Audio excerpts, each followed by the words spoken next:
जाओ बैठ जाओ। Good morning. पीछे वाला एसी नहीं चला रखा? ठंड लग रही है? हाँ, ठंड लग रही है। चलाना है नहीं चलाना है? क्लास में मत बोलना फिर बीच में कभी कि मैम एसी चला दो। चलो आगे वाला रहने दो।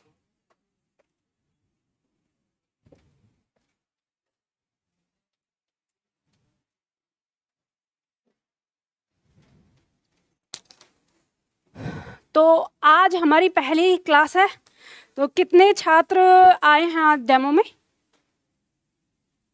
ओके, चलो हाथ नीचे कर लो, जल्दी बैठो फटाफट। आप लोगों को पता है ना टाइमिंग क्या है? देखो एक बात ध्यान रखना सभी छात्र, टाइमिंग हमारा 11:30 बजे है, तो 11:30 बजे हमारी क्लास एकदम शुरू हो जाती है।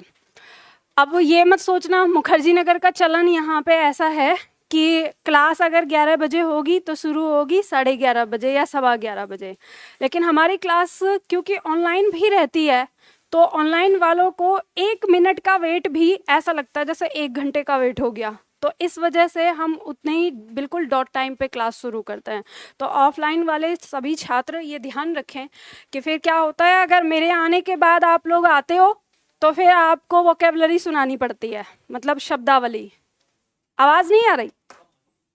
कम आ रही है आवाज? अभी आ रही है? ठीक है, इतनी ठीक है आवाज? चलो, तो देखो आज हमारी क्लास बिल्कुल स्टार्टिंग से शुरू हो रही है। पहले दिन से वर्णमाला से शुरू होगी ये क्लास आज की। तो सबसे पहले मुझे ये बताइए, जो नए छात्र आज की क्लास में आए हैं वो किस परीक्षा की तैयारी कर रहे हैं? UP police? सारे यूपी पुलिस के हैं? एसएससी के? SSC GD? अच्छा। और एमपी एसआई या राजस्थान एसआई? UP RO? ठीक है। और पीसीएस के लिए? यूपीएसआई के लिए ना, पीसीएस के लिए भी हैं? अच्छा ठीक है। देखो ये जो हमारा बैच शुरू होगा, मैं आपको बता देती हूँ, ये बैच हमारा कंबाइंड रहता है। ठीक है, मैं यहाँ जो आपको पढ़ाऊंगी वो सारे बैच को ध्यान में रख के पढ़ाऊंगी। इसमें हमारा सब्जेक्टिव भी और ऑब्जेक्टिव भी दोनों एक साथ चलता है। अब आपका सवाल ये होगा कि मैम ऑब्जेक्टिव बिल्कुल अलग होगा, सब्जेक्टिव बिल्कुल अलग होगा, तो एक साथ उसको कैसे कवर किया जाएगा? तो उसी बारे में मैं आपको पहले ही बता देती हूँ, क्योंकि लास्ट में फिर छात्र पूछते रहते हैं। ऑनलाइन वाले छात्र भी इस बात को ध्यान दें, आज आप लोग कुछ यूट्यूब पर भी हैं और ऑनलाइन बैच में भी हैं, एडमिशन वाले भी हैं और कुछ ऐसे भी हैं जिनका एडमिशन बाद में होगा। तो सभी को, सब लोग ध्यान से सुने कि कैसे हम सब्जेक्टिव और ऑब्जेक्टिव को एक साथ लेके चलते हैं। जैसे सब्जेक्टिव एग्जाम की जो तैयारी कर रहे हैं छात्र, उनको कंपटीशन के लिए देना है कंपलसरी हिंदी आता है। ठीक है, चाहे वो यूपीएससी हो, चाहे यूपी पीसीएस हो, या बिहार पीसीएस या एमपी पीसीएस की अगर हम बात करें, तो अगर हम इन दोनों को देखें तो यूपीएससी में क्या होता है कि कंपलसरी आपका बिल्कुल अलग होता है। उसमें गद्यांश होता है और उसके साथ निबंध होता है और कुछ आपके उपसर्ग होते हैं, मुहावरे होते हैं, तो 2-4 टॉपिक होते हैं आपके व्याकरण के। लेकिन उन छात्रों के लिए व्याकरण क्यों जरूरी है? तो इसलिए जरूरी है कि जो छात्र हिंदी मीडियम से हैं, हिंदी मीडियम में पढ़ने वाले छात्रों के लिए ये बैच बेहद जरूरी है। क्यों? क्योंकि आप गलतियां करते हैं। आप जब कुछ शब्द लिखते हैं तो उसमें गलतियां करते हैं। गलतियां किस तरह की होती हैं?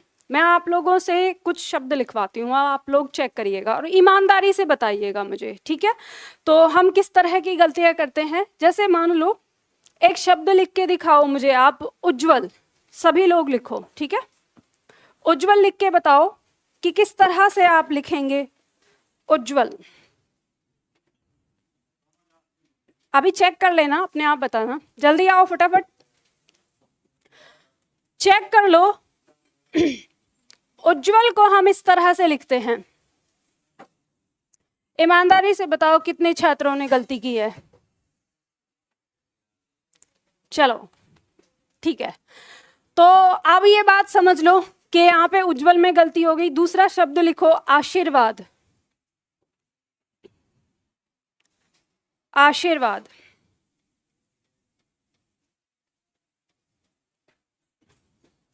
लिख लिया? चलो चेक करो।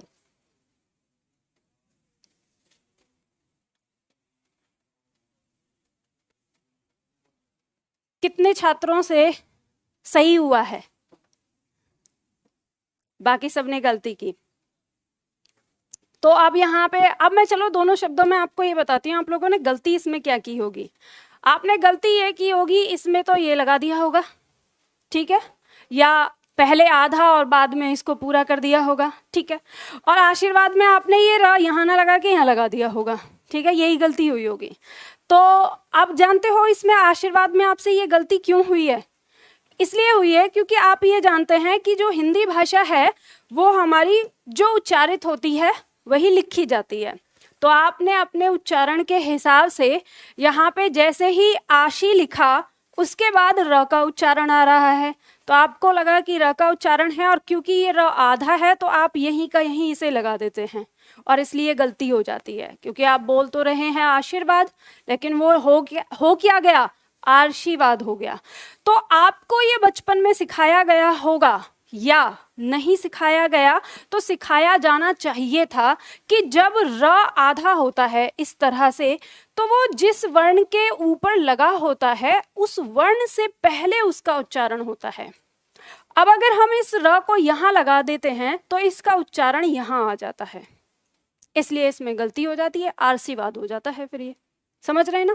तो ये बहुत छोटी सी बात है, ये ऐसी छोटी सी बात है कि आप इसे देखें तो कोई भी, और इस बात को आप देख लेना कि हिंदी में अपने आप को विद्वान कहने वाले लोग, अब हिंदी में अपने आप को विद्वान कहने वाले दो तरह के लोग हैं, एक जो वास्तव में हिंदी के विद्वान हैं और एक जो विद्वान तो है नहीं लेकिन वो अपने आप को विद्वान समझते हैं, क्योंकि वो हिंदी बोल पाते हैं तो इसलिए वो समझते हैं।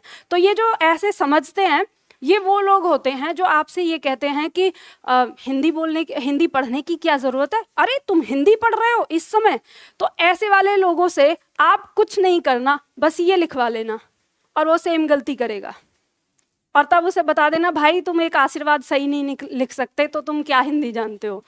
चलो अब इसके बाद ये तो खैर 2-4 पॉइंट हैं आपकी, जब आप, अभी मैं सिर्फ यूपीएससी की बात कर रही हूँ, जो छात्र सब्जेक्ट है ना, केवल यूपीएससी वाले छात्रों के लिए। तो ऐसे शब्द आएंगे वर्तनी लिखने के लिए। एक वर्तनी आप मुझे लिख के दिखाओ, नहीं।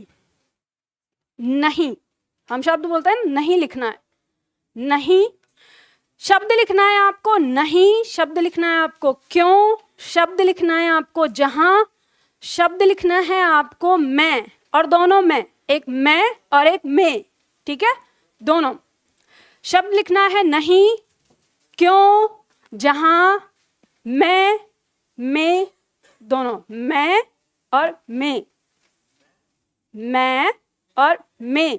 जब लिखते हो ना अधिकरण का कारक चिन्ह लिख लिया। अब जरा चेक करके बताओ क्या आपने इसे ऐसे लिखा है? पहला शब्द मैंने बोला था नहीं, जहां, क्यों,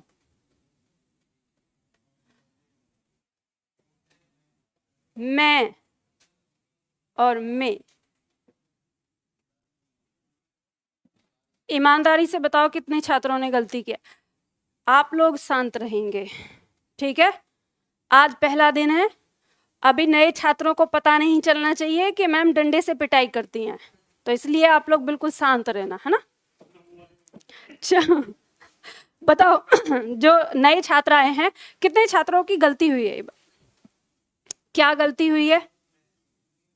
आपको गलती जो हुई होगी इसकी हुई होगी, है ना? और अगर हम इन गलतियों को देखें तो ध्यान दीजिएगा, जो यूपीएससी में लिखने वाले छात्र हैं जो हिंदी मीडियम से जाते हैं, एक बहुत बड़ी शिकायत हम लोगों के पास ये रहती है कि यूपीएससी वालों का रिजल्ट नहीं हो रहा, लगातार रिजल्ट गिरता जा रहा है, और 2011-12 के बाद से फिर वापस और ज़्यादा गिरता जा रहा है। इससे पहले भी था और ये और भी बढ़ता जाएगा अगर हिंदी मीडियम वालों ने अपनी हिंदी नहीं सुधारी तो। क्योंकि वर्तमान समय में क्या हो रहा है, एक कड़वी सच्चाई है कि 11, 12, 13, 14 तक के जो परीक्षा में बैठने वाले छात्र थे, उनके बचपन में उनको हिंदी पढ़ाने वाले टीचर फिर भी सही थे, जिन्होंने उनको सही ढंग से हिंदी लिखवाई और लिखना पढ़ना सिखाया।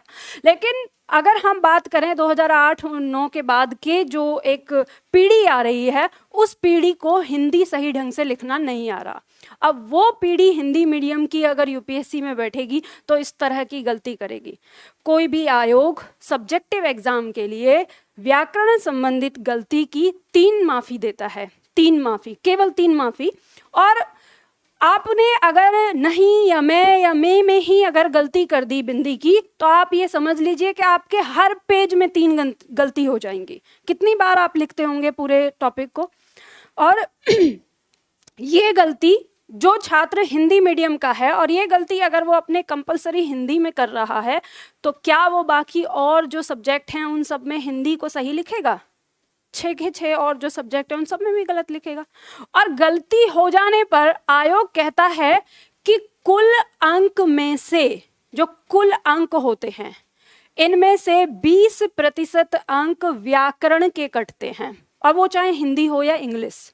अगर आप इंग्लिश में भी गलती कर रहे हैं स्पेलिंग की और उसके व्याकरण की, यानी उसके ग्रामर की, तो वहाँ भी आपके कटते हैं। अब आप ये लगा लो कि हर 6 पेपर में, अब ऐसा तो है नहीं कि सारे टीचर एक साथ बैठे हुए हैं चेक करने के लिए, सब अपने अपनी जगह पर चेक कर रहे हैं, और जहाँ दिखेगा कि गलतियाँ, वो 20-20 आपके प्रतिशत आपका कटता चला जाएगा। अब ये समझो कि जो बच्चा हिंदी मीडियम का टॉप करने वाली स्थिति में होगा, वो सिलेक्शन में भी नहीं आएगा, क्योंकि आप इस बात को अच्छी तरह से जानते हैं, पॉइंटर का खेल है आईएएस में। एक टॉप करने वाला बच्चा और एक कट ऑफ में मुझे लगता है शायद 100 अंक का भी अंतर नहीं होता होगा। ये बात आप लोग अच्छी तरह से जानते हैं। तो अब आप कहेंगे कि क्या सारी चीज, सारा मुद्दा ये नहीं है, ये तीसरा पॉइंट है। पहला मुद्दा तो ये हो जाता है हिंदी मीडियम के साथ कि पेपर हिंदी में नहीं बनता, अंग्रेजी में बनता है, पहली समस्या। दूसरी समस्या ये हो जाती है कि उसके लोग बोलते हैं कि प्रोफेसर जो हैं वो अंग्रेजी के ही चेक करते हैं, तो ये वाली समस्या उतनी ज़्यादा नहीं है, ऐसा नहीं है। हिंदी मीडियम की जो कापी है वो हिंदी मीडियम वाले प्रोफेसर के पास ही जाती है। मेन मुद्दा जो दूसरे नंबर पे आता है वो उनके व्याकरण से संबंधित आता है, क्योंकि वो व्याकरण गलत लिखते हैं। ये वाली चीज़ मैं कैसे कह रही हूँ, क्योंकि मेरे सामने अभी तक बहुत सारे छात्र ऐसे आए हैं, और आप अगर देखेंगे तो एक बहुत अच्छी कोचिंग है यहाँ पे मुखर्जी नगर में, जो हिंदी मीडियम के लिए है, आप सभी लोग उनका नाम जानते होंगे। उन्होंने अपने टॉपर छात्रों की कॉपियाँ ऑनलाइन डाल रखी हैं अपनी वेबसाइट पे। आपको अगर यकीन ना हो तो आप वो कॉपी को डाउनलोड करना और आप खुद चेक करना कि उनमें उनकी लिखी हुई वर्तनी में कितनी गलती हैं। क्योंकि हमारे बहुत अच्छे टीचर हैं विकास दिव्य कीर्ति सर, मैं उन्हीं की बात कर रही हूँ। उन्होंने खुद अपने लेक्चर में ये बात स्वीकार करी है कि जब वो इतने, उनके पास तो हजारों की मात्रा में स्टूडेंट आते हैं, और वो ये कहते हैं कि एक सबसे बड़ा फैक्टर ये भी है छात्रों के साथ कि उन्हें व्याकरण नहीं आती लिखनी, मतलब व्याकरण संबंधित गलतियाँ करते हैं, वर्तनी से संबंधित। अच्छा एक बात बताओ, आप में से कितने छात्र हैं जो वर्तनी जानते हैं कि वर्तनी क्या होती है? नहीं जानते? जानते हैं कि नहीं जानते? मैंने कहा जितने जानते हैं कि वर्तनी क्या होती है, एक ने भी हाथ नहीं उठाया। तो कोई नहीं जानता कि वर्तनी किसको कहते हैं। स्पेलिंग जानते हो? स्पेलिंग तो जानते हैं। अरे क्या मेरे मतलब देश के नव युवकों, आपको सत सत प्रणाम। मतलब कि आप अंग्रेजी बहुत अच्छी तरह से जानते हैं और हिंदी नहीं जानते। हंसने वाली बात नहीं है, शर्म की बात है सच में। आज़ादी के 75 साल बाद भी अगर हम अपने आप को नहीं पहचानते तो इससे बड़े शर्म की बात कोई नहीं है। समझ गए? खैर चलो, ये वाली बात इसलिए बोली है ताकि आपको ना थोड़ी सी तलब तो लगे कि हाँ मुझे हिंदी सीखनी चाहिए। वर्तनी कहते हैं बेटा ये स्पेलिंग को, ठीक है? जो आप अंग्रेजी भाषा में जिस चीज़ को कहते हो, जैसे कोई आपने वर्ड लिखा तो उसकी स्पेलिंग गलत हो गई तो टीचर क्या बोलता है कि इसकी स्पेलिंग गलत है। उसी तरह से हिंदी में जैसे आपने शब्द लिखे और इनकी जो स्पेलिंग गलत हुई तो हम इसे स्पेलिंग नहीं कहेंगे, हम इसे वर्तनी कहेंगे कि इसकी वर्तनी गलत है। तो आपकी परीक्षा में टॉपिक आता है वर्तनी शुद्धिकरण, वही होता है वो। कि आप जो शब्द दिए जाते हैं उसका शुद्ध करना है आपको।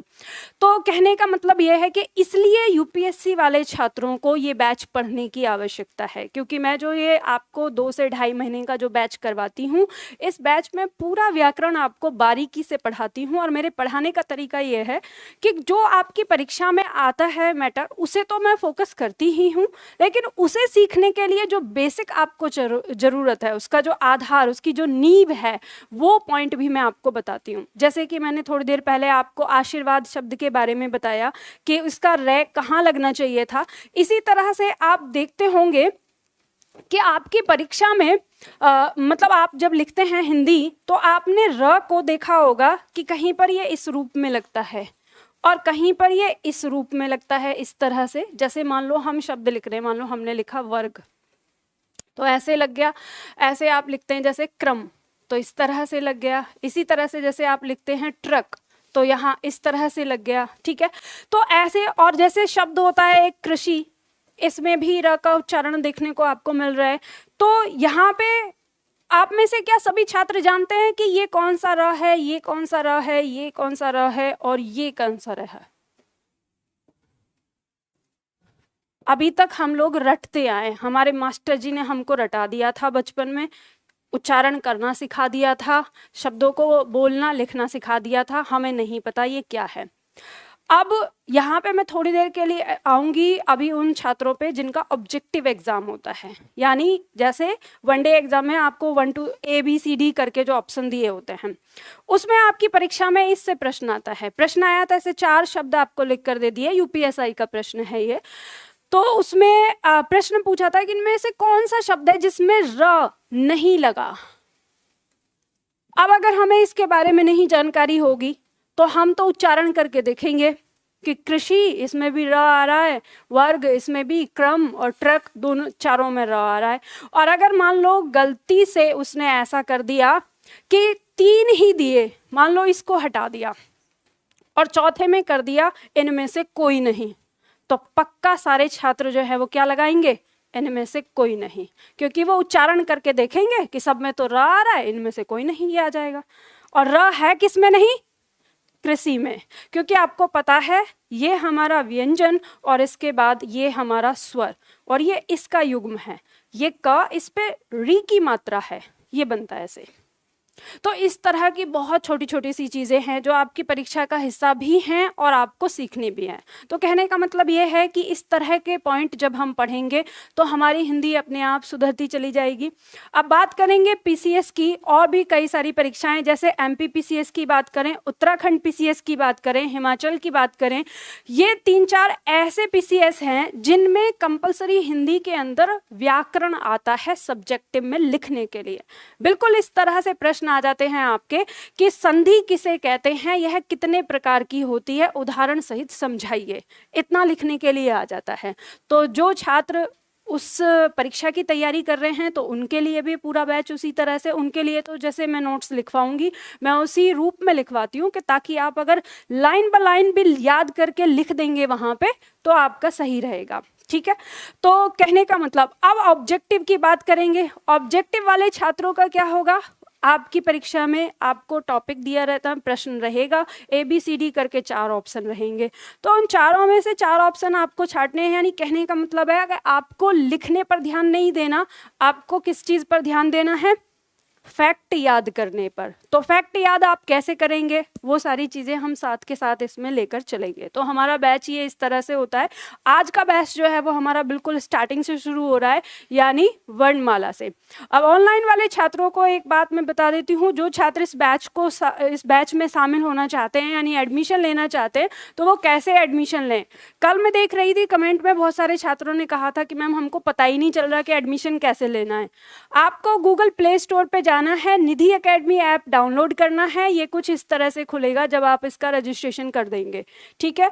वहां पर सबसे पहले ऊपर ऑप्शन दिया है सामान्य हिंदी लाइव बैच। ये जो बैच है आपका वो लाइव बैच है, यानी लाइव क्लास चलेंगी इसमें। तो आप जब इस पर क्लिक करेंगे इस तरह से खुलेगा, सबसे पहला ही बैच है आपका, ये 030 है, ठीक है, L30।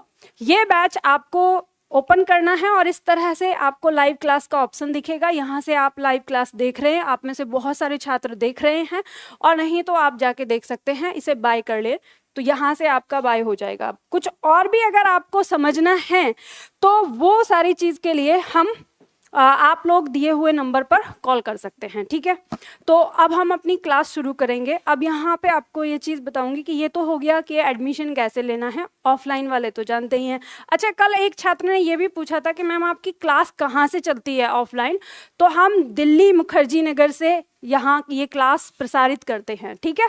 तो चलिए अब यहाँ पे शुरुआत करेंगे अपनी क्लास की, और ध्यान दीजिएगा पहले दिन की क्लास है तो ये मत समझना कि ये डेमो है, ठीक है। डेमो मुझे देना आता नहीं है, वो मैंने सीखा नहीं, बस मैंने हिंदी पढ़ाना सीखा है।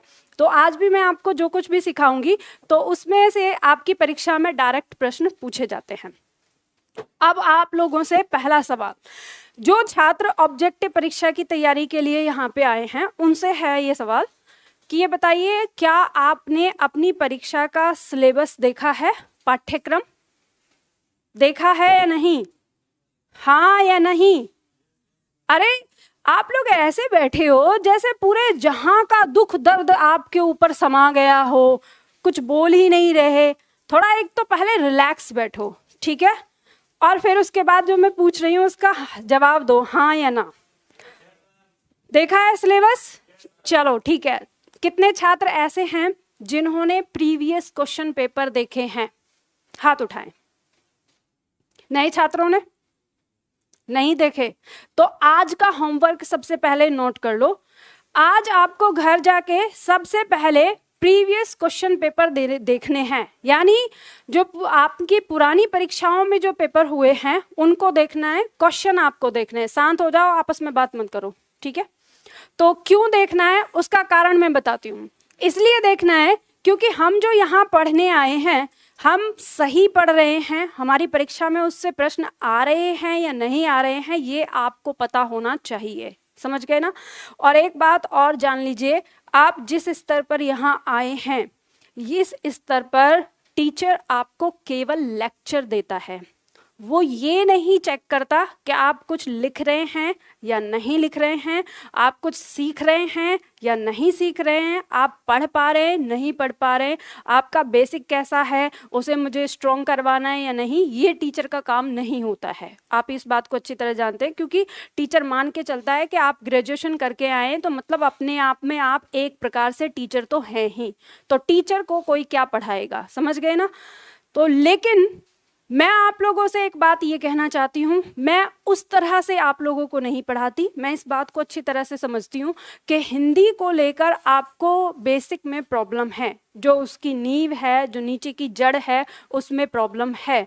तो अगर कोई भी पॉइंट किसी भी छात्र को नहीं समझ में आता है तो वो मुझसे पूछ सकता है। पूछने का तरीका क्या है? जिस समय मैं पढ़ा रही हूँ उस समय मुझे डिस्टर्ब मत करिएगा। जब भी आपके दिमाग में कोई भी डाउट आता है, रफ कॉपी अपनी बगल में रखिए, उस डाउट को लिख लो कि ये पूछना है, और जैसे ही क्लास समाप्त होगी मैं तुरंत आपको मौका दूंगी।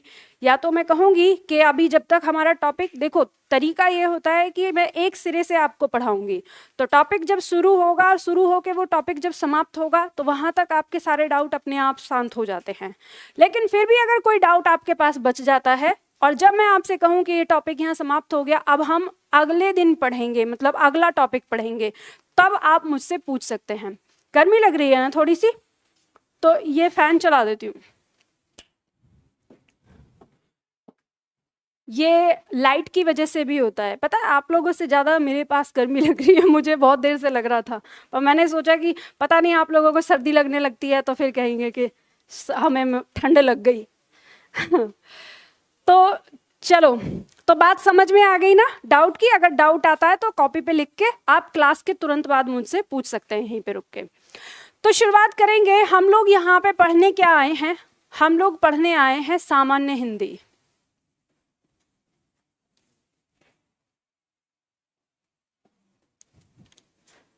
सामान्य हिंदी को हम हिंदी व्याकरण के नाम से भी जानते हैं।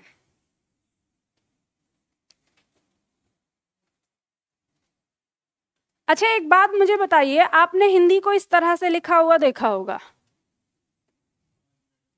कौन सा सही है? अरे दोनों सही है, गलती किसी में नहीं है, लेकिन वर्तमान समय में ये चलन में है ज्यादा। और इसमें चलन में होने का क्या कारण है? चलन में होने का कारण ये है कि जब हम इस तरह से, और ये सिर्फ हिंदी के लिए नहीं, बहुत सारे शब्द आते हैं, जैसे आप संबंध लिखेंगे, जैसे आप कंठ लिखेंगे, चंचल लिखेंगे, ऐसे बहुत सारे शब्द हैं। इस टॉपिक को भी हम विस्तार से पढ़ेंगे, पर अभी थोड़ा सा बता देती हूँ आपको। तो क्या होता है कि जो ये आधा वर्ण जब हम लिखते हैं तो इसके लिए या तो हमें शिफ्ट दबा के, मतलब लिखते नहीं, टाइप करते हैं, तो तब हमें शिफ्ट दबा के उस वर्ण को टाइप करना पड़ता है, या फिर हमें कोड देना पड़ता है। कुछ ऐसे पॉइंट हो जाते हैं जहां हमें कोड देना पड़ता है, तो उससे क्या होता है कि टाइपिंग की जो स्पीड है वो कम हो जाती है। तो इस वजह से हमारी हिंदी ने, मतलब हिंदी ने ही, ये संस्कृत ने ही सहूलियत दी थी। संस्कृत में ही एक ऐसा नियम है कि अगर कोई भी पंचमाक्षर अगर आधा आ रहा होता है तो उस पंचमाक्षर के पीछे उसी के वर्ग का वर्ण होता है। ठीक है, ये संस्कृत का नियम रहा है। इस नियम के कारण हम जो हिंदी करते हैं, मतलब जो हम बिंदी बनाते हैं इसको, तो उस बिंदी का मतलब होता है कि हम पंचमाक्षर को अनुस्वार की जो ये मात्रा होती है, यानी ये इस रूप में लिख पाते हैं।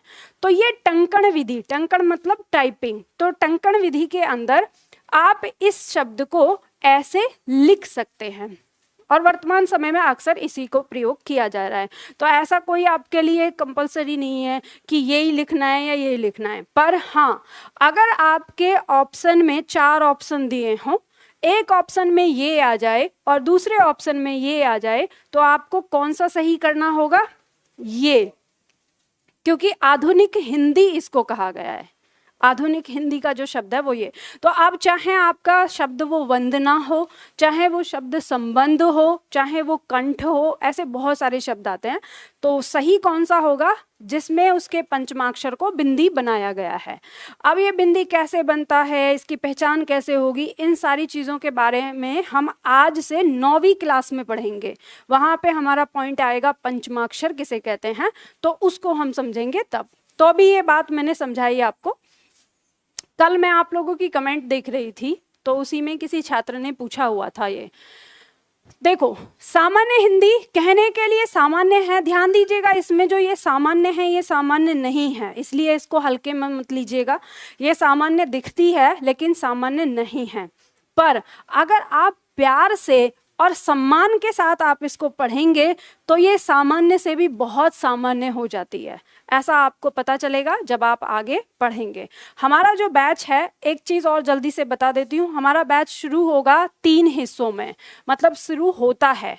हिंदी को हम 3 हिस्सों में पढ़ते हैं। यहाँ से शुरू करते हैं हम वर्णमाला, जो कि क्लास आज हमारी शुरू हो रही है। फिर दूसरा हिस्सा शुरू होता है पद के भेद से, ये 20 दिन बाद, यानी आज से 20 दिन बाद शुरू होगा।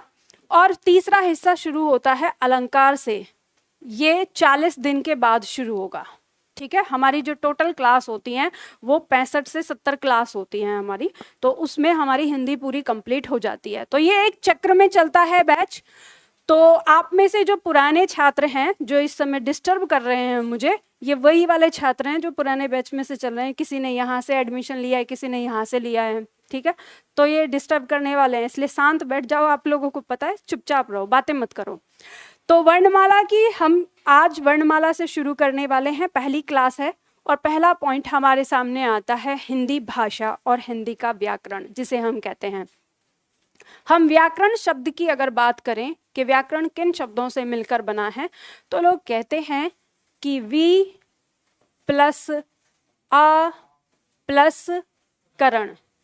अब आपकी परीक्षा में, ऑब्जेक्टिव परीक्षाओं में, यहाँ से प्रश्न बन जाता है कि ऐसे प्रश्न 2 तरह से बन जाएगा। प्रश्न ऐसे बन जाएगा कि निम्न में से वह कौन सा शब्द है जिसमें 2 उपसर्ग हैं, और एक ऑप्शन में व्याकरण भी दे सकता है। तो इसके अंदर 2 उपसर्ग हैं, एक उपसर्ग है वी और दूसरा है आ। ठीक है, ऐसे पूछ सकता है। दूसरे तरह का प्रश्न बन सकता है कि व्याकरण शब्द में कौन कौन सा उपसर्ग है, 2 ऑप्शन में दे देंगे आपको कि ये है, तो आपको ही ध्यान देना है। अब इसमें क्या हुआ है, ये वी और आ में पहले लगी है संधि विधि, क्योंकि ये ई किस में बदली है, य में, तो व्या हो गया और उसके बाद करण, ये प्रत्यय होता है। तो हम ये कह सकते हैं, जब इसे देखते हैं, व्याकरण का शाब्दिक अर्थ हो जाता है भली भांति समझना या नियम लगाकर किसी चीज को भली भांति समझना। तो हिंदी व्याकरण का मतलब क्या हो गया कि हम हिंदी भाषा को किन्हीं नियमों के माध्यम से जब भली भांति समझने की कोशिश करते हैं तो वही हमारी चीज हमारे लिए क्या होती है, व्याकरण होती है, उसे हम कहते हैं। जैसे इसकी परिभाषा दी है कि भावों और विचारों को निश्चित अर्थ में प्रकट करने के लिए प्रयुक्त ध्वनि चिन्हों की व्यवस्था को ही भाषा कहते हैं। ये भाषा की परिभाषा दी गई है। अब यहाँ पे एक पॉइंट हमारे सामने आया है, लिपि ध्वनि चिन्ह, ठीक है, एक नाम आ गया ध्वनि चिन्ह। फिर हम आगे चलेंगे, इसमें मैं आपको थोड़ा सा और आगे बताती हूँ। अच्छा, उससे पहले मैंने जो आपको शब्द बताया है उससे पहले भाषा समझ लेते हैं, क्योंकि अब ये भाषा वाला पार्ट मैं आपको विस्तार से तो पढ़ाऊंगी लास्ट में, पर अभी थोड़ी देर के लिए बस इतना समझ लेते हैं कि हिंदी से पहले भाषा। हिंदी क्या है? एक प्रकार की भाषा है। और भाषा क्या होती है? एक प्रकार का ऐसा साधन जब हम किसी से अपने बातों को, अपने विचारों को, अपने मनोभाव को आपस में व्यक्त करते हैं, उसे हम क्या कहते हैं? भाषा कहते हैं। जब हम भाषा के बारे में अगर जानें तो भाषा के मुख्यतः 3 रूप माने जाते हैं। कौन कौन से? सांकेतिक भाषा, मौखिक भाषा और लिखित भाषा। आपकी परीक्षा में ये पॉइंट भी बन जाता है, तो ध्यान दीजिएगा। अभी तक हमने जो देखा, अभी हम 2 प्रश्न कर चुके हैं, व्याकरण की परिभाषा, दूसरा व्याकरण के अंदर उपसर्ग कितने हैं वो बता दिया, और तीसरा पॉइंट आपका ये हो जाता है, ये आपके एक एक क्वेश्चन में बन जाते हैं कि भाषा कितने प्रकार की होती है, भाषा के मुख्य कितने रूप होते हैं। तो 3 रूप होते हैं। सांकेतिक भाषा, सांकेतिक भाषा का मतलब क्या होता है? चलो, आज की क्लास में तो मैंने आप लोगों को लिख के ही सामने समझाया है, क्योंकि किसी के पास नोट्स नहीं है इस समय, ठीक है, तो इसलिए सामने देख के आप समझ सकते हैं। सांकेतिक भाषा का मतलब होता है संकेत द्वारा समझी जाने वाली भाषा। अब ये संकेत किसी भी तरह से हो सकते हैं, जैसे मान लीजिए कि कोई व्यक्ति अगर संकेत बना के आपको समझा रहा है, या जैसे आपने देखा होगा, आप कहीं रास्ते में जा रहे हैं, अगर आपको ये प्लस का निशान दिखाई दे लाल कलर का, तो आप क्या समझते हैं कि वहाँ आसपास कहीं कोई चिकित्सा है, ठीक है, ये बात समझ में आ जाती है। या जैसे मान लो आप रास्ते में जा रहे हैं और ट्रैफिक लगा हुआ है, तो आप किसी सिपाही को देखेंगे कि वो सीटी बजाता है और ऐसे हाथ करता है, तो वहाँ का ट्रैफिक रुक जाता है। अगर वो इस तरह से हाथ कर देता है तो मतलब चलने लगता है। तो वो अपने मुंह से तो कुछ नहीं बोल रहा, हम सिर्फ उसको देख रहे हैं और देख के समझ रहे हैं। तो ये वाली भाषा हमारी क्या कहलाती है? सांकेतिक भाषा कहलाती है, ठीक है, तो इसे हम सांकेतिक भाषा कहते हैं।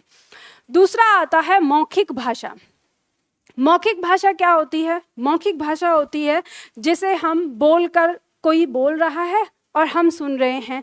तो जैसे अब हम देखें कि इस समय हम जो बात कर रहे हैं, मैं आपको समझा रही हूँ, ये क्या है? मौखिक भाषा है, ठीक है, जब हम मुख से उसे अपने विचार प्रकट करते हैं। और फिर आता है लिखित भाषा। जब कोई लिखकर अपने विचारों को प्रकट करता है, वो क्या कहलाती है भाषा? लिखित भाषा कहलाती है। हम ये कहें कि किताब कॉपी से जब हम अध्ययन करते हैं या हम कुछ लिखते हैं उस पर, तो ये हमारी भाषा का कौन सा रूप है? लिखित रूप है, ठीक है। तो ये बात तो समझ में आ गई, इसमें कुछ ऐसा तो है नहीं कि जो हमें समझ में नहीं आएगा, ठीक है।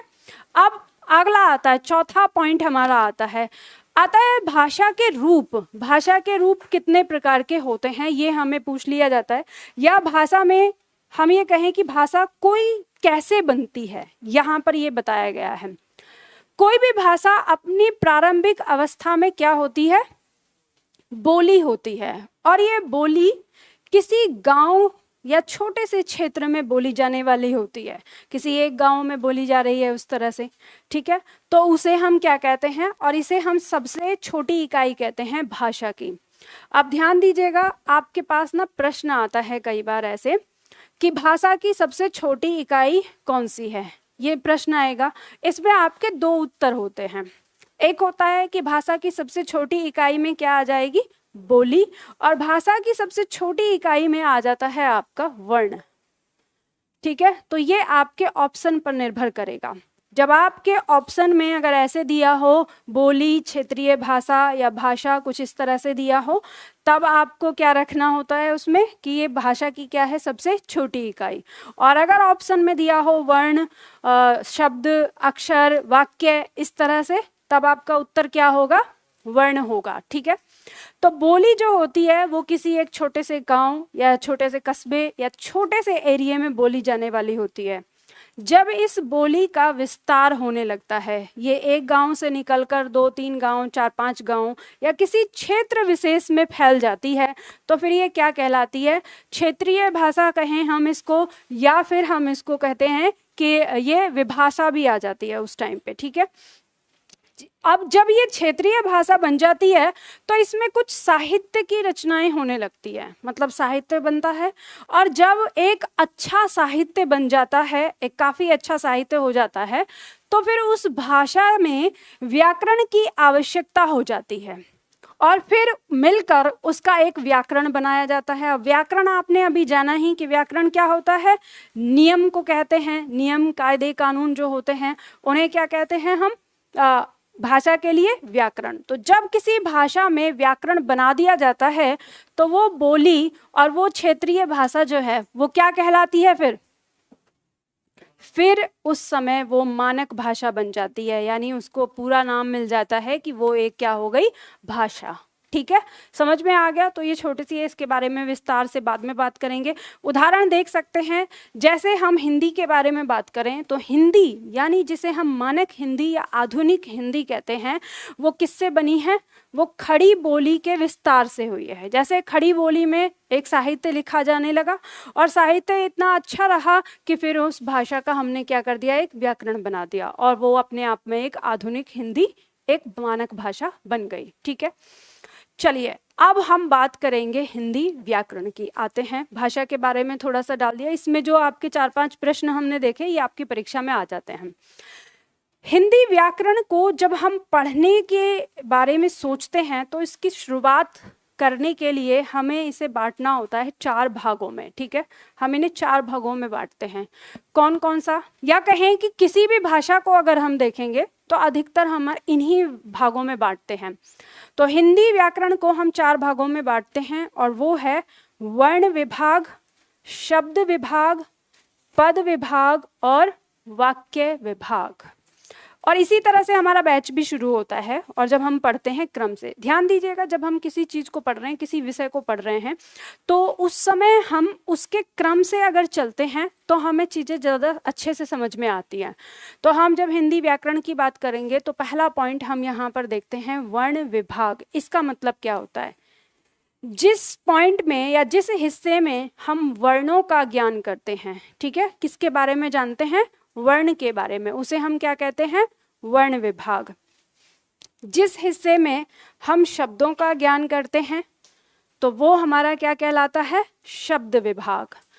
जिस हिस्से में हम पद, अब पद का मतलब क्या होता है, देखो आप मार्केट में किताब देखेंगे तो बहुत सारी किताबों में आपको इसके 3 हिस्से ही बताए जाते हैं कि इस तरह से वर्ण विभाग, शब्द विभाग और वाक्य विभाग, ऐसे ही कह देते हैं। लेकिन जो कुछ मानक किताबें हैं, जो अच्छी किताबें हैं, उन्होंने इसके 4 भाग बताए, क्योंकि वो कहते हैं कि शब्दों को हम एक बार पद, उसको पदवी देकर, पद मतलब पदवी, कैसे, जैसे मान लो कि हम कोई भी शब्द लिख रहे हैं, मान लो हमने लिखा सेब, ये ऐसे हम देखेंगे तो ये क्या कहलाएगा, शब्द कहलाएगा। लेकिन अगर हम इसे कहें कि अगर हम इसको पद दें, जैसे मान लो हमने वाक्य लिख लिया कि हमने कहा राम ने सेब खाया, राम ने सेब खाया, ये हमने वाक्य बना दिया। और इस वाक्य के अंदर जो ये सेब है, अब हम इसके बारे में जानना चाहते हैं कि इसको क्या पद दिया जाए या ये क्या है, तो आप ये नहीं कहेंगे अब कि ये एक शब्द है, तो ये क्या होगा, ये कर्म है। ठीक है, क्या है, कर्म। अब ये कर्म क्या है, सवाल ये उठता है कि ये कर्म मतलब कैसे बोल दिया हमने। दूसरा, अगर हम इसे कर्म ना कहें तो हम कह सकते हैं कि ये एक संज्ञा है। ठीक है, क्या कह सकते हैं, संज्ञा है। तो अब फिर ये सवाल उठता है कि फिर ये संज्ञा कैसे, इसे हमने संज्ञा कैसे कहा, तो हमें कुछ पता होना चाहिए पहले उसके बारे में, तभी तो हम कहेंगे। तो कहने का मतलब ये है हमारा यहाँ पर कि जब हम शब्दों के बारे में, पहले तो हम जानते हैं कि शब्द क्या हैं हमारे, और फिर इन शब्दों की जो पदवी होती है उसको जब पढ़ते हैं तो वो हिस्सा हमारा कहलाता है पद विभाग। ठीक है, फिर जब ये हम पद के बारे में जान लेते हैं तो शब्दों को जोड़कर फिर हम वाक्य बनाते हैं, तब हम पढ़ते हैं वाक्य विभाग। तो हमारी जो शुरुआत होती है व्याकरण की वो किससे होती है, वर्ण विभाग से। तो हम यहाँ से ही अपनी शुरुआत करते हैं, वर्ण के बारे में समझने की कोशिश करते हैं। जब हम वर्ण विभाग की बात करते हैं तो वर्ण शब्द आता है, और वर्ण शब्द की परिभाषा क्या कहती है, परिभाषा कहती है कि भाषा की वह इकाई जिसके टुकड़े नहीं किए जा सकते क्या कहलाता है, वर्ण कहलाता है। अब ध्यान दीजिएगा, मेरे पढ़ाने का तरीका बिल्कुल अलग है। ये तो हो गया एक रट्टाफिकेशन, मैं आपको ये रटवाऊं और रटवाने के बाद फिर आगे बढ़ने कि ये वर्ण होते हैं। उदाहरण में हम लिख दें, जैसे हमने लिख दिया अ, आ या ई, या जिसे लिख दिया क, ख, ग, ये हो गए हमारे वर्ण। इनको हम और टुकड़ों में नहीं तोड़ सकते। ये कह के मैं आगे बढ़ जाऊं, आपने रट लिया, मान लिया, लेकिन कहीं ना कहीं सवाल ये उठ जाता है कि ये वाली बात तो समझाओ कि कैसे होता है टुकड़ा, और टुकड़ा होने का मतलब क्या है, और इसका टुकड़ा कैसे नहीं हो सकता। अगर आप ये वाली बात नहीं समझेंगे तो आपको फिर ये जो आप यहाँ पे सीखेंगे ये सिर्फ 3-4 महीने तक ही आपके पास रहेगा, फिर 3-4 महीने के बाद आप कोरे के कोरे। तो अब इस वाले पॉइंट को हम पहले समझते हैं कि ये क्या कह रहा है। तो देखो मैं आपको समझाती हूँ। आपको इतना सब कुछ लिखना आता है जो हमने देखा है, यानी आपके जो स्कूल के जो टीचर थे उन्होंने आपको सिखा दिया है कि हिंदी को पढ़ोगे कैसे, उसको लिखोगे कैसे, कोई वर्ण क्या है, ये सारी चीज़ उन्होंने सिखा दी है।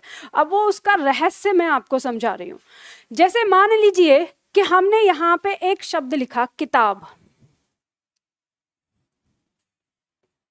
ठीक है। अब ये किताब शब्द लिखा, तो अब ये बताइए कि ये है क्या, इसे आप कहेंगे शब्द, ठीक है। तो शब्द के टुकड़े हो सकते हैं, ये बताया जाता है। तो शब्द के टुकड़े कैसे, तो इस शब्द को हम 3 टुकड़ों में तोड़ सकते हैं, की, ता, ब, यानी हम इसको की, ता, ब इस तरह से तोड़ सकते हैं। 3 टुकड़े हो गए। अब ये जो हमारे सामने आया इसको कहेंगे हम अक्षर। क्या कहेंगे इसको, अक्षर। ये क्या था, शब्द। अब ये जो यहाँ पर अक्षर है, क्या हम इसको तोड़ सकते हैं, तो हम इसको तोड़ सकते हैं, 2 टुकड़ों में और तोड़ सकते हैं। तो हम यहाँ पे तोड़ेंगे इसको कि ये हो गया क, और ये हो गई इसकी मात्रा यानी स्वर। तो ये 2 टुकड़ों में यहाँ पे टूट गया, तो ये हो गया एक व्यंजन और ये हो गया स्वर।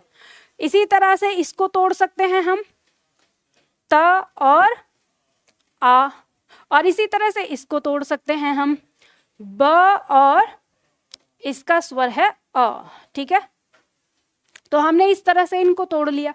तो ये जो हमने अब इनको जिस चीज में तोड़ा वो क्या है, वर्ण। उसको क्या कहेंगे हम, वर्ण। अब ये हमने इतने सारे हिस्से तोड़ लिए। अब ये बताओ क्या इस क को हम तोड़ सकते हैं क्या, और टुकड़े नहीं बना सकते। इस ई को तोड़ सकते हैं क्या, नहीं बना सकते इसके टुकड़े। इसको तोड़ सकते हैं क्या, नहीं। इसको नहीं, इसको नहीं, इसको नहीं। तो ये सारे पॉइंट जो हैं वो हमारे क्या कहलाते हैं, वर्ण कहलाते हैं। और ये हमारी जो परिभाषा हुई ये सिद्ध करती है, ठीक है। इसलिए इस बात को कहा गया है कि वर्ण, जिसे हमने कहा कि भाषा की वह इकाई जिसके टुकड़े नहीं किए जा सकते। अब बात समझ में आ गई ना। नहीं तो अभी तक हमको ऐसा लग रहा था भाई क्या चीज है जिसको उठा के पटक देते हैं तो टुकड़े हो जाएंगे, या कोई डंडा लेके ऊपर से मार दें तो टुकड़े होंगे कि नहीं होंगे। कुछ समझ में ही नहीं आ रहा था कि किस बात के लिए टुकड़े की बात। तो आपको समझ में आ गई ना कि इस तरह से टुकड़े। तो ये जो हमारे सामने आए पॉइंट, ये वर्ण कहलाते हैं। अब इसके बाद एक शब्द आता है ध्वनि। ध्वनि क्या है? आपकी परीक्षा में यहाँ से प्रश्न आता है। पहला तो प्रश्न आ जाएगा वर्ण की परिभाषा से संबंधित, ठीक है। फिर आपसे पूछ सकता है कि जिसके टुकड़े नहीं हो सकते उसे क्या कहते हैं? वर्ण कहते हैं। भाषा की सबसे छोटी इकाई, भाषा की सबसे छोटी इकाई क्या कहलाती है? वर्ण।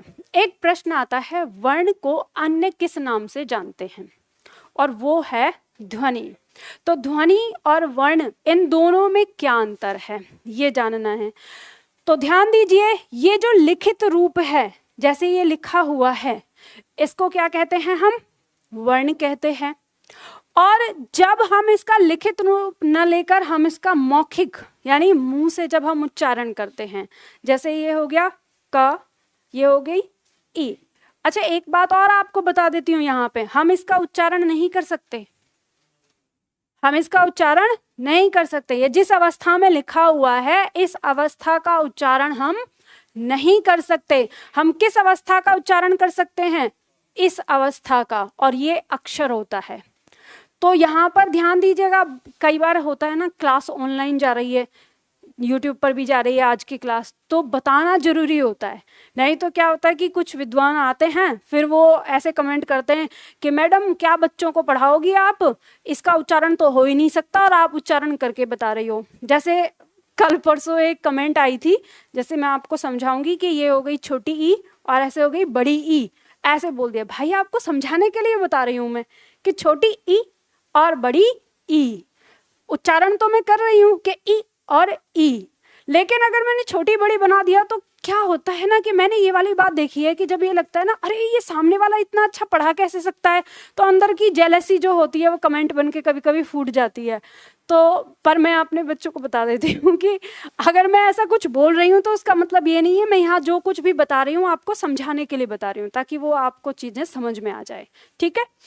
तो इसीलिए मैंने बता दिया कि अभी मैं जो आपको उच्चारण करके दिखा रही हूँ इनका उच्चारण नहीं हो सकता। अभी हम इस पे बात करेंगे, चर्चा करेंगे। अभी उच्चारण होता है इसका जब इसके अंदर स्वर होता है, ठीक है।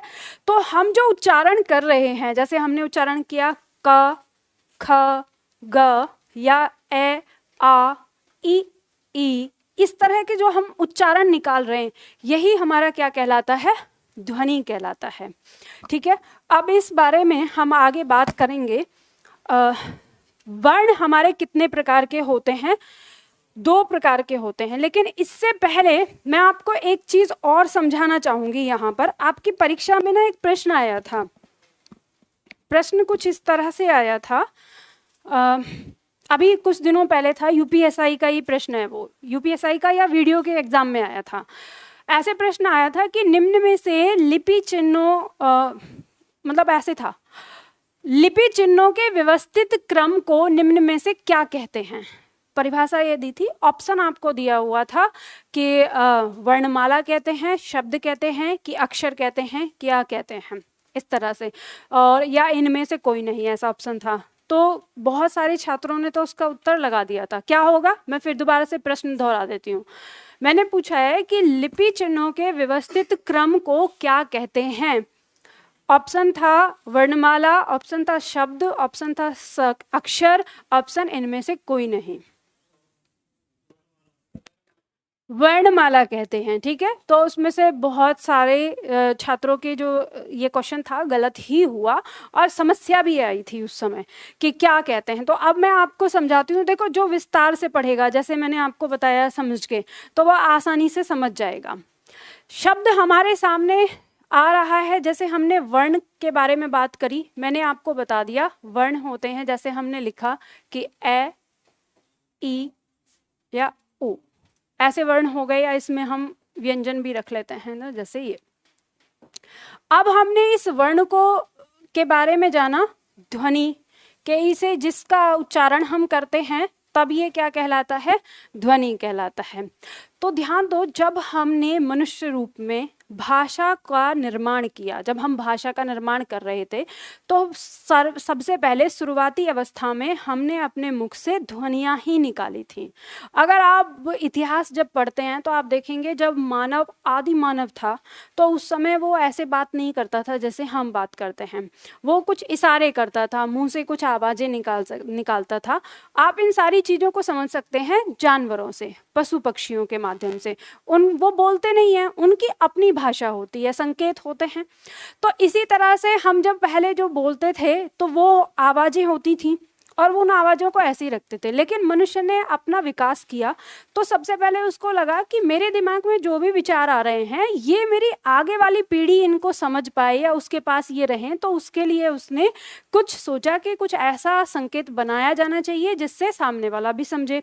तो उसने फिर उन ध्वनियों को संकेत दिए। तो ऐसे ही जब हम किसी ध्वनि को अ बोलते थे तो हमने उसको क्या संकेत दिया, इस तरह का, ठीक है, हमने ऐसे लिख दिया उसको। एक तरह से हम इसको चिन्ह कह सकते हैं, एक तरह से हम इसको निशान कह सकते हैं, प्रतीक कह सकते हैं। समझिएगा बात को, ठीक है। जिस ध्वनि का उच्चारण हम ई कर रहे थे तो उसको हमने ऐसा निशान दे दिया, ऊ को ऐसा, क को ऐसा, इस प्रकार से। समझ गए? तो ये जो हम ऐसे लिख रहे थे, अब जैसे मान लो हम ए लिखते हैं तो ए ऐसे लिखते हैं, ठीक है। तो इसी प्रकार हमने जब ये वर्ण बनाए तो ये वर्ण को लिखने के लिए हमने जिस शैली का प्रयोग किया या कहें जिस आकृति का प्रयोग किया उसको हमने नाम दिया लिपि, ठीक है। आप जब किसी ध्वनि को लिखने के लिए जिस तरीके को, जिस आकृति को प्रयोग में लाते हैं वो क्या कहलाती है, लिपि। अब मैं आपसे पूछूं कि मैंने भी थोड़ी देर पहले आपको बताया कि ये ध्वनियों के क्या हैं, चिन्ह हैं, तो ये लिपि के चिन्ह हो सकते हैं। तो हम इनको क्या बोल सकते हैं, लिपि चिन्ह। और अगर आप इस रहस्य को पहले से जानते हैं ना, तो आपको ये बात पता चल गया कि इसी लिपि चिन्ह को लिखित रूप में हमने क्या नाम दिया, वर्ण। और यही तो हमारी परिभाषा थी। वर्णों के व्यवस्थित या वर्णों के क्रमबद्ध समूह को हम क्या कहते हैं, वर्णमाला कहते हैं। अब वर्ण की जगह अगर एग्जामिनर ने लिपि चिन्ह रख दिया तो क्या आफत हुई। लिपि चिन्हों के व्यवस्थित क्रम को क्या कहते हैं, वर्णमाला कहते हैं। बात समझ में आ गई ना आपको? तो ध्यान दीजिएगा, मैं आपको फिर से एक बार दोहरा रही हूँ। आप जिस स्तर की पढ़ाई कर रहे हैं इस स्तर में आपको बच्चा नहीं समझता कोई भी। आप जानते हैं, आपको पता है कि आप, अगर हम बात करें दरोगा से ही, यानी एसआई की पोस्ट से लेके और आईएएस तक बनने के लिए, तो आप इतनी पोस्ट के लिए यानी देश का संचालन करने के लिए आप लोग तैयार हो रहे हैं। तो देश के संचालन करने वाले इंसान के बारे में जो आपको टेस्ट करेगा वो क्या समझेगा कि आप पूरी तरह से परिपक्व हैं, तो वो आपको किसी भी तरह से घुमा के पूछ सकता है। तो कभी ये चीज़ नहीं सोचो आप, तो जब भी कोई चीज़ पढ़ रहे हो इस समय, जब स्टूडेंट अवस्था में हो, तो आप उस चीज़ों को एकदम से जान लो कि ये है क्या। आपको पहले से पता है कि अ क्या है, ई क्या है, ऊ क्या है, पर ये जो चीज़ मैंने अभी आपको बताई, जो गहराई, ये चीज़ आपको नहीं पता। तो ये आपने समझ ली, तो हमें पता चल गया कि वर्ण का दूसरा नाम ध्वनि है, जिसे हम इसका मौखिक रूप कह सकते हैं। कि ध्वनि क्या है, वर्ण का मौखिक रूप है, और वर्ण क्या है, ध्वनि का लिखित रूप है। वर्ण को हम लिपि चिन्ह भी कह सकते हैं। अब लिपि के बारे में आप में से बहुत सारे छात्रों को अभी भी थोड़ा सा डाउट होगा कि ये लिपि एक्चुअली है क्या चीज़। तो मैंने एक वर्ण लिखा है आपको कि ए। आप ये ए जो ध्वनि बोलते हैं आपने ऐसे लिखी। अब आप थोड़ी देर के लिए अंग्रेजी भाषा में आइए। जब आप अंग्रेजी भाषा में लेटर का उच्चारण करते हैं तो ए के लिए आप क्या संकेत लिखते हैं, ऐसे लिखते हैं ना। फिर अगर मान लो बी, अगर बी आता है तो आप उसको ऐसे लिखते हैं। अब आपको पता है इसका कैपिटल और स्मॉल दो रूप हो गए। अब ये बताइए कि हम बी, अगर हम बात करें अपनी ध्वनि के अंदर, तो अगर हम अपनी ध्वनि में बी लिखने लगे तो हम कैसे लिखेंगे, ऐसे लिखेंगे ना। इसमें हमारा क्या हो गया, व्यंजन आ गया और स्वर आ गया। तो हम व्यंजन और स्वर की मदद से बी की ध्वनि को ऐसे लिखते हैं। तो अब देखो, इस तरह से लिखना और इस तरह से लिखना, दोनों में अंतर आ रहा है। इसी चीज को कहते हैं लिपि। इसको हमने कहा देवनागरी लिपि। इस लिपि को क्या नाम दिया गया? देवनागरी लिपि। और इस लिपि को क्या नाम दिया गया? रोमन लिपि। इसको हम क्या कहते हैं? रोमन लिपि। इसी तरह से आप उर्दू भाषा को देखते होंगे। जो आप में से कोई जानता है उर्दू भाषा? तो लेकिन देखी तो है ना कि उर्दू भाषा किस तरह से लिखी होती है।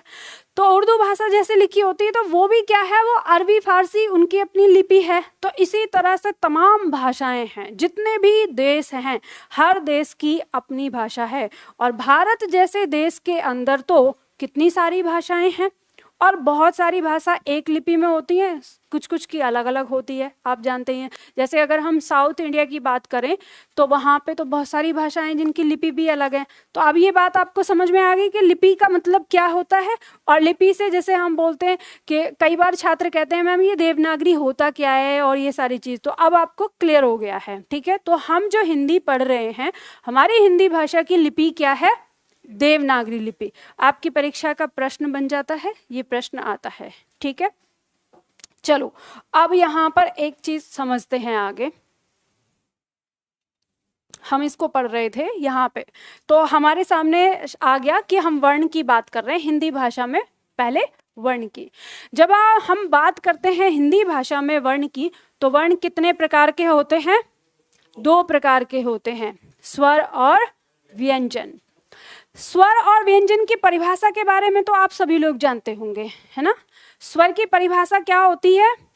जिन वर्णों का उच्चारण निर्बाध रूप से होता है, या जिन वर्णों का उच्चारण स्वतंत्र रूप से होता है, जिन्हें हम अच्छी तरह से उच्चारित कर पाते हैं या बिना किसी समस्या के उच्चारित कर पाते हैं, वो क्या कहलाते हैं? स्वर कहलाते हैं। स्वर में उदाहरण में हम देखते हैं जैसे अ, जैसे ई या उ, जैसे हम लिखते हैं ए या अ, इस तरह से। तो ये वर्ण हमारे क्या कहलाते हैं? क्या कहलाते हैं ये वर्ण? स्वर। ठीक है, ये आपको पता है। अब व्यंजन की बात करते हैं। व्यंजन की परिभाषा क्या कहती है? जिन वर्णों का उच्चारण स्वर की सहायता से होता है, उन्हें क्या कहते हैं? व्यंजन कहते हैं। इसके उदाहरण में देखते हैं हम, जैसे क, ख और ग। अब मुझे ये बताइए कि आपने ये परिभाषा ऐसे जान ली। अब ये देखो वही है रटने वाली चीज में कि यहाँ पे मैं आपको इतना बता के आगे बढ़ सकती हूँ, उदाहरण दे दिया, आपने सीख लिया, आपने भी अपने दिमाग में रख लिया। लेकिन फिर वही बात आती है कि हमें कैसे पता चलेगा कि व्यंजन जो स्वर की सहायता से होते हैं। हम नहीं मानते, हम तो पहले प्रैक्टिकल करेंगे कि इसकी सहायता से होता है कि नहीं होता है। अब मैं आपसे कहूंगी कि आप उच्चारण करिए, इन तीनों वर्णों का उच्चारण करिए जोर। अब सबको करना है, शर्म छोड़ देना। ध्यान रखना, अगर आपको ये लगता हो कि हाँ शर्म, सब ऐसे ही हैं, सब बराबर है, हिंदी सीखने के लिए आए हैं, किसी को नहीं आती है, ठीक है, तो सब सीखेंगे, तो सब उच्चारण करो। इसे क्या कहोगे? इसे अब मुझे 2 ध्वनि सुनाई दी, क और का, ठीक है, 2 ध्वनि सुनाई दी। अब सबसे पहले आप ध्यान रखो, ये जो आप अ और आ लगा रहे हैं ना, इसके बाद में ये नहीं लगाना है, ठीक है।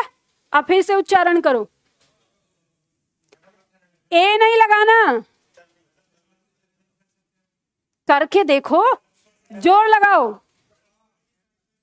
अच्छा, एक चीज ध्यान रखना, टोटल 13 स्वर आते हैं हमारे सामने। कौन कौन से? आ से लेके अह तक, ठीक है। ये 13 स्वर हैं, इन 13 में से किसी की ध्वनि नहीं निकलनी चाहिए बाद में। अब उच्चारण करो।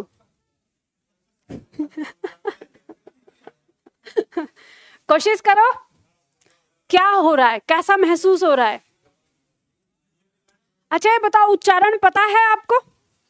उच्चारण तो पता चल रहा है, लेकिन आप अपने मुंह से निकाल नहीं पा रहे। चलो कोई बात नहीं, मैं आपको थोड़ी सी सहूलियत देती हूं। आप इसके साथ उच्चारण करिए,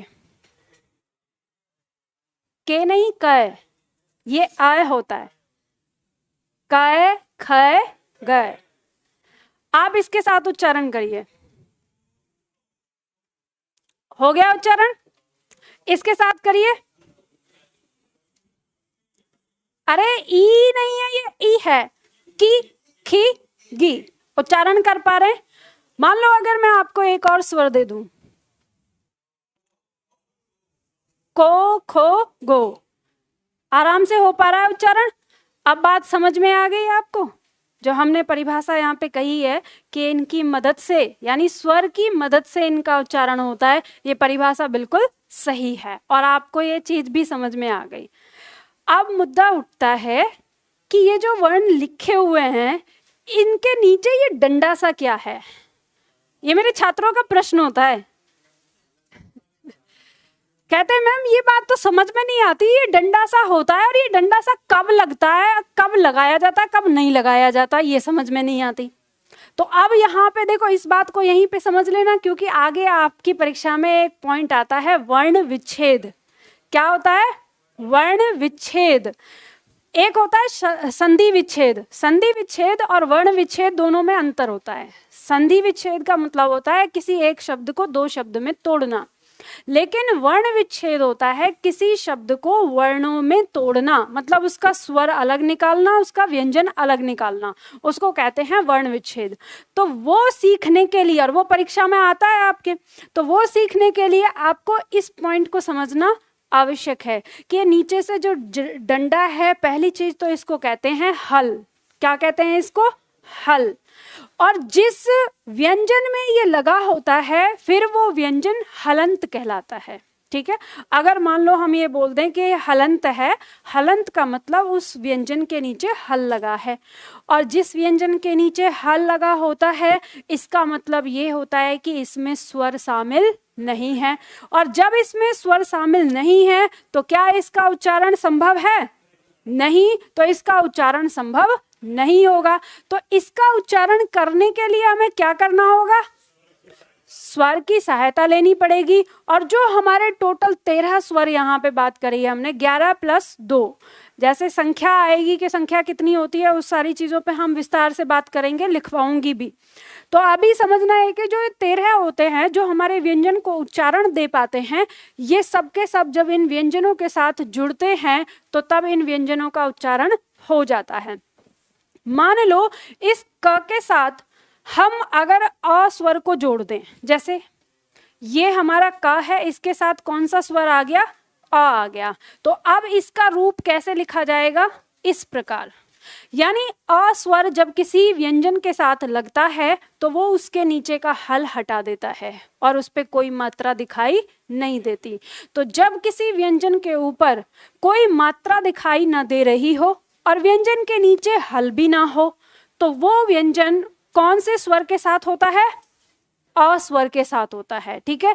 तो हमें ये क्रम पढ़ना होगा, इसको हम समझेंगे कि कैसे व्यंजन के साथ स्वर हमारे जुड़ते हैं। अब एक पॉइंट लास्ट इसमें यहाँ ये समझो कि जब हम लिपि की बात करते हैं, अभी हम थोड़ी देर पहले लिपि की बात कर रहे थे, तो संसार की जो लिपियां हैं वो अलग अलग तरह से होती है। कहते हैं लिपि 2 प्रकार की होती है, एक होती है वर्णात्मक और एक होती है अक्षरात्मक। मतलब एक लिपि जो केवल वर्ण के साथ लिखी जाती है और दूसरी लिपि जो अक्षरात्मक है वो अक्षर के साथ लिखी जाती है। तो इन दोनों में अंतर क्या है? अब अगर आपसे ये परीक्षा में प्रश्न आ गया कि देवनागरी लिपि वर्णात्मक है या अक्षरात्मक, तो फिर आप क्या बताएंगे? अक्षरात्मक। बच्चा अब यही चीज समझ लो, रोमन लिपि आपकी क्या है? वर्णात्मक है। जब मान लो आप किसी शब्द की स्पेलिंग लिखते हो तो क्या किसी शब्द के ऊपर मात्रा चढ़ाते हो? नहीं चढ़ाते ना। उसका वॉवल्स और उसका कॉन्सोनेंट सब एक एक वर्ण अलग अलग लिखते हो। लेकिन जब हिंदी में आप लिखोगे, मान लो हमने कहा यहाँ पर किताब लिखना है, तो आप क्या करेंगे? पहले क के ऊपर ई की मात्रा, फिर त के साथ आ, और ब के साथ अ, तब आप इसको लिखेंगे। तो ये पॉइंट और ये पॉइंट, ये 3 जो आपने लिखे, ये क्या है? अक्षर हैं। तो यानी ये अक्षर से बनती है। तो देवनागरी लिपि जो है वो अक्षरात्मक लिपि है। तो ध्यान दीजिएगा, जब किसी व्यंजन के साथ स्वर जुड़ जाता है तो वो स्वर और व्यंजन का जो युग्म होता है वो क्या कहलाता है? अक्षर कहलाता है। अक्षर और वर्ण में बहुत ज़्यादा विवाद है। अगर आप किताबों को देखेंगे तो कुछ लोग क्या करते हैं, वो वर्ण को ही अक्षर कहते हैं। तो ध्यान दीजिएगा, हमें कैसे पता चलता है कि अक्षर का मतलब ये होता है कि जब स्वर और व्यंजन एक साथ जुड़कर बनते हैं वो अक्षर होते हैं। तो हिंदी में बहुत जगह पे उसने प्रूफ दिया हुआ है। सबसे पहला प्रूफ देवनागरी लिपि कितने प्रकार की होती है, इसी से, वर्णात्मक और अक्षरात्मक। अगर वर्ण और अक्षर में अंतर नहीं होता तो ये दो प्रकार कैसे होते? फिर तो वर्णात्मक का भी मतलब वही और अक्षरात्मक का भी वही मतलब। ठीक है, तो सबसे पहला प्रूफ तो आपको यही मिल जाता है, जहां पर केवल वर्णों का प्रयोग होगा वो लिपि वर्णात्मक होती है, जहां वर्णों को अक्षर में बदलकर प्रयोग होता है वो अक्षरात्मक। तो ये ध्यान देना कि अक्षर क्या होता है। वर्ण के बारे में तो हमने जान लिया, जिसका टुकड़ा नहीं किया जा सकता, लेकिन जो अक्षर होता है, जब व्यंजन के साथ स्वर को जोड़ दिया जाता है तो वो जो आपके सामने आता है, जैसे इसको मिलाकर ये जो सामने आया, ये क्या कहलाएगा? अक्षर। आपकी परीक्षा में इनसे एक प्रश्न आता है, वर्ण और अक्षर से। किस प्रकार का प्रश्न आता है? जैसे मान लीजिए आपको शब्द दे दिया लिखकर सत्य, और आपसे प्रश्न किया गया कि इस शब्द में कितने वर्ण हैं, तो कितने वर्ण होंगे?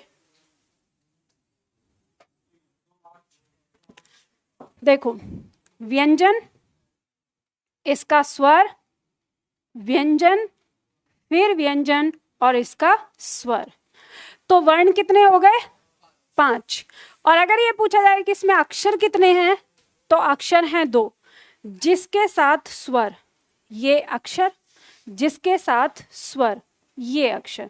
तो यहाँ पर 1 और ये 2, ये संख्या हो गई। वर्ण कितने हो गए? 5। और अक्षर कितने हो गए? 2।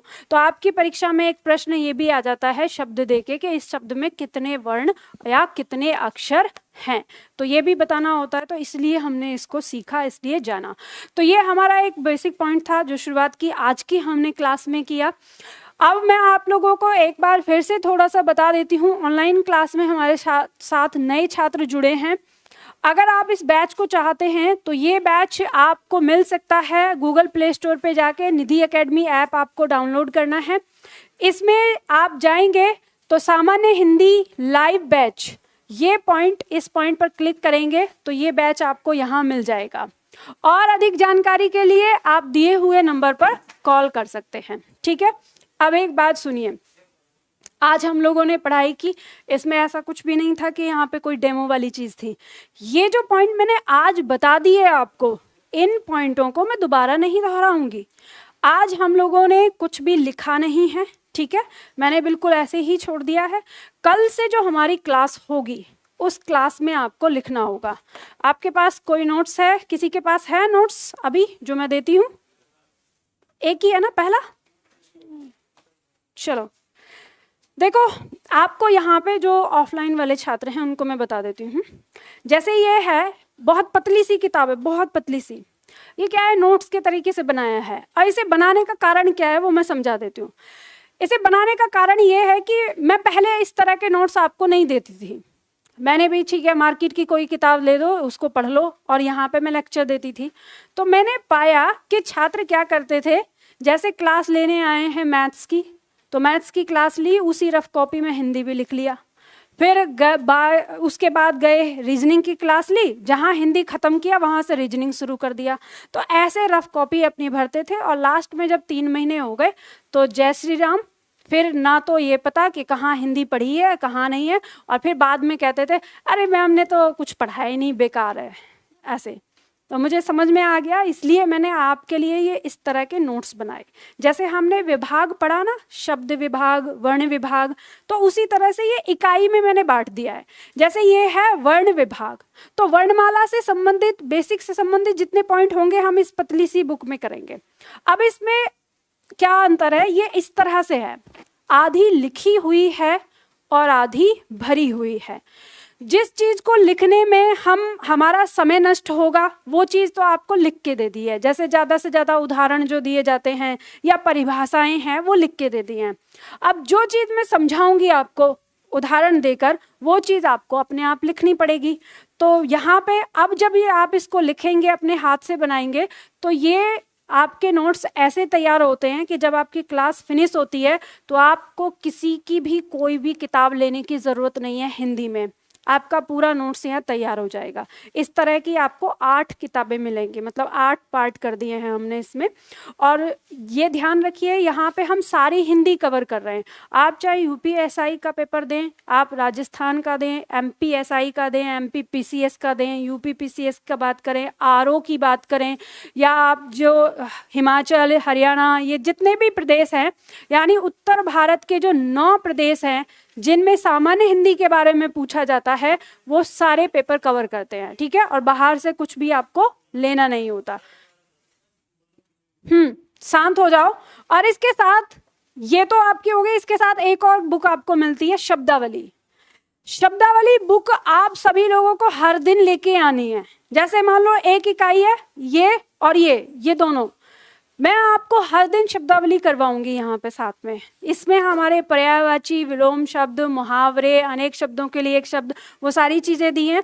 और इसमें एक पॉइंट सबसे बेहतर जो मैंने किया है वो ये कि आपके सामने एक बड़ी समस्या आ जाती है कि शब्दावली करने के लिए कि कहाँ से कहाँ तक याद करें। एक दिन में तो सारी चीज याद नहीं होती, तो इसमें मैंने आपको सेट बना कर दिए हैं। जैसे मान लो हम यहाँ पे बात करें,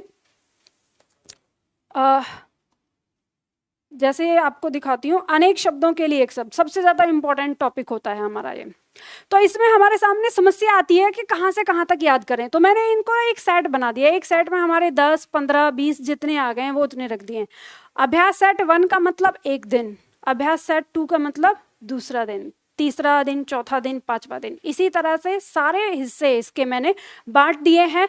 इससे आपको आसानी ये होती है कि आप अपना कोई भी टॉपिक उठाएं कि आज मैंने सेट 1 कर लिया, अब कल मैं सेट 2 करूंगा, सेट 3 करूंगा, तो ये पॉइंट आपको इसमें इजी रहते हैं।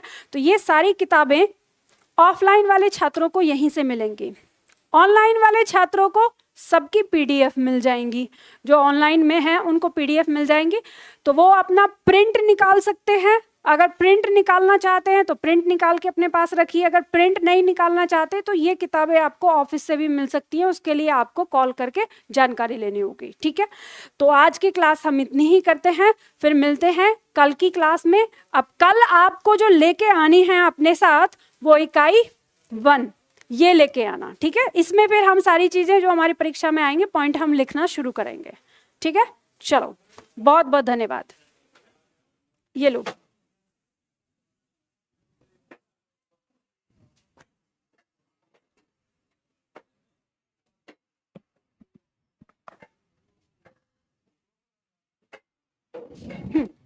खुश रहो। नमस्कार।